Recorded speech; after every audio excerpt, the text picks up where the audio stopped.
नमस्ते। जागो मोहन प्यारे जागो, ये कहने का वक्त अब आ गया है। समस्त हिंदू समाज को अब जागने का वक्त आ गया है। देश में हिंदू अल्पसंख्यक बनता जा रहा है और अन्य धर्मीय लोग अपनी संख्या बढ़ाते जा रहे हैं। देश के कुछ राज्य भले ही छोटे हो, लेकिन उसमें हिंदुओं की संख्या घटती जा रही है। अगर भारतीय धर्मों की बात करें और वो बढ़ रहे हैं, ऐसा हम सोचे तो बात चिंता की नहीं है। लेकिन भारत के बाहर के धर्मों की संख्या अगर बढ़ती जा रही है तो वो चिंता का विषय बन जाता है। मैं भारतीय धर्म यानी सिख, बौद्ध और जैन धर्म की बात कर रहा हूं, जिनकी संख्या बढ़े तो भी कोई बड़ी समस्या सामने खड़ी नहीं होती है। लेकिन भारत के बाहर के धर्म अगर बढ़ जाते हैं तो बड़ी समस्या निर्माण होने का खतरा होता है। जरा विश्व के पूरे नक्शे को सामने लाकर देखिए क्या स्थिति है। जहां कहीं भी दंगे या हिंसक घटनाएं, वारदात होते हैं, वहां क्या है। मैं आपको कुछ घटनाएं याद दिलाता हूं, बस उनको समझने की कोशिश कीजिए। उसके बाद मैं मूल विषय पर आ रहा हूं। हम देखते हैं हमेशा कि भारत के इर्द गिर्द जो देश है या विश्व के जो देश है, उनमें हिंसक वारदातें कहां होती है। सबसे पहले विश्व की महाशक्ति अमेरिका की बात करते हैं। अमेरिका पर हवाई हमला हुआ और ट्विन टावर को ध्वस्त किया गया। उस घटना में कौन शामिल था? रशिया का विभाजन हुआ और कई देशों का निर्माण हुआ। उसमें सबसे ज्यादा देश किस धर्म के निर्माण हुए हैं? अगर हम गल्फ कंट्रीज में जाते हैं और देखते हैं कि कुवैत में, ईरान, इराक में, अफगानिस्तान में भी संघर्ष है। मतलब ये संघर्ष भी क्यों हो रहा है और कौन है इसके पीछे? अफगानिस्तान की स्थिति किसके कारण बनी है? क्यों पाकिस्तान अशांत देश बन चुका है? श्रीलंका को भी खतरा किस चीज का है? क्या ईरान, इराक या गद्दाफी जैसे सम्राटों के राज्य देश भी किस तरह से काम कर रहे हैं? अगर हम पूरी दुनिया में देखते हैं तो एक बात पता चलती है कि जहां पर मुस्लिम मेजॉरिटी हो रही है, वहां पर हिंसक वारदातें होती रहती है। हम भारत में आते हैं, जम्मू कश्मीर का मसला भी देख लीजिए। जम्मू कश्मीर में भी हिंसाएं हो रही है, वहां पर क्या है? जरा भारत छोड़ हम महाराष्ट्र में भी आते हैं और देखते हैं कि मुंबई के भिवंडी में ही क्यों प्रॉब्लम होता है, महाराष्ट्र के मालेगांव में ही क्यों प्रॉब्लम होता है, औरंगाबाद, परभनी जैसे जिलों में क्यों प्रॉब्लम होता है। अगर हम इनकी जड़ तक जाए तो यही एक बात समझ में आती है, जहां मुस्लिम मेजॉरिटी में जा रहे हैं या संख्या में बढ़ रहे हैं, वहां प्रॉब्लम क्रिएट हो रही है। मैं ये तो दावा नहीं करूंगा कि समस्त मुसलमान ही इसमें हिंसक वारदातों में शामिल होते हैं, लेकिन अगर संख्या बढ़ जाए तो प्रॉब्लम भी बढ़ता जाता है। देश में माइनॉरिटी की बात अगर की जाए तो सबसे पहले नाम आता है मुसलमानों का। उसके बाद हम क्रिश्चियन, बौद्ध, सिख और जैनों की बात करते हैं।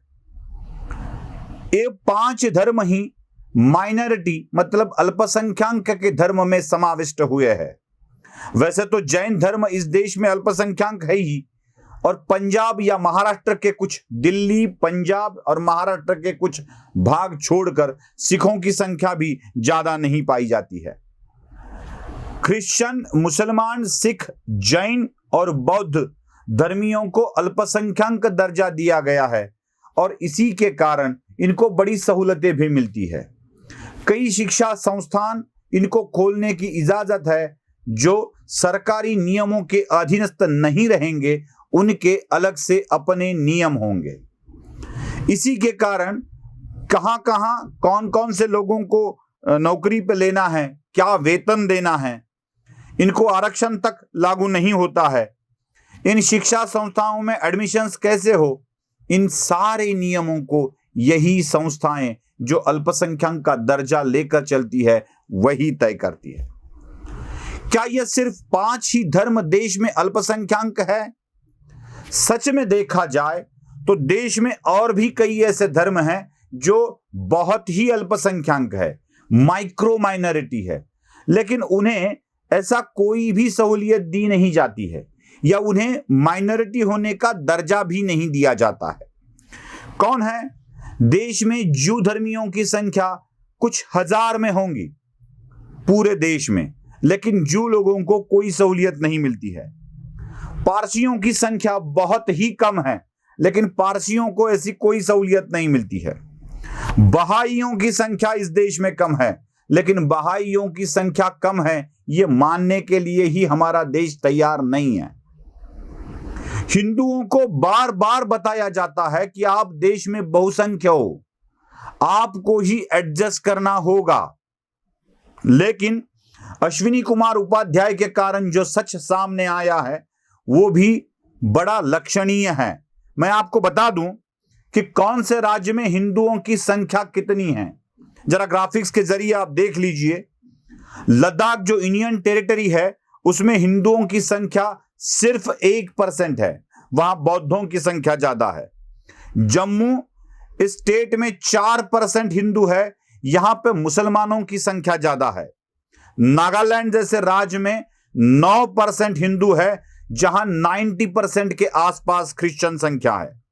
लक्षद्वीप में 2.5% हिंदू बचे हैं। मेघालय में 11.5% हिंदू बचे हैं। मणिपुर में 41% हिंदू बचे हैं। अरुणाचल में 29% हिंदू बचे हैं और पंजाब में 38% हिंदू है। अगर इन तस्वीरों को देखा जाए तो मणिपुर और पंजाब में इतनी संख्या कम नहीं है, लेकिन अन्य स्टेट में 10% के नीचे जाता हुआ हिंदू समाज हमें दिख रहा है।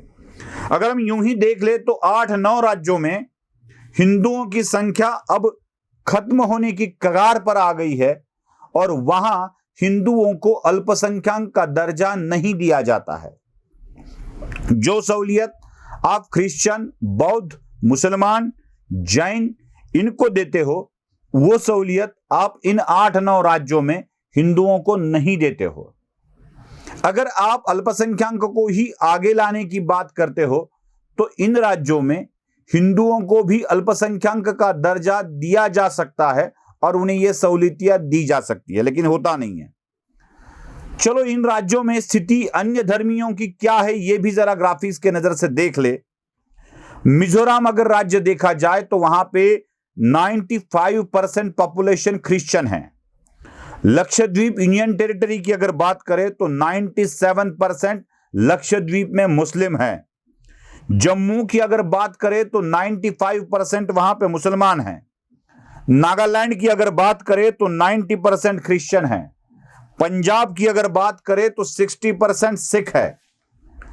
इन राज्यों में अगर ये धर्मीय बहुसंख्य बन जाते हैं तो उन्हीं राज्यों में बहुसंख्य धर्मियों को अल्पसंख्यक का दर्जा क्यों दिया जाता है?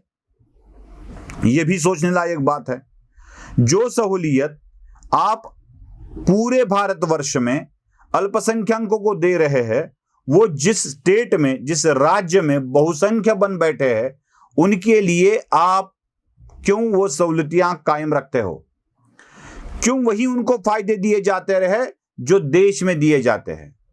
वैसे तो पूरे पाकिस्तान की जनसंख्या जितनी है, जो मुसलमानों की संख्या पूरे पाकिस्तान में जितनी है, उससे कई गुना संख्या भारत के मुसलमानों की है।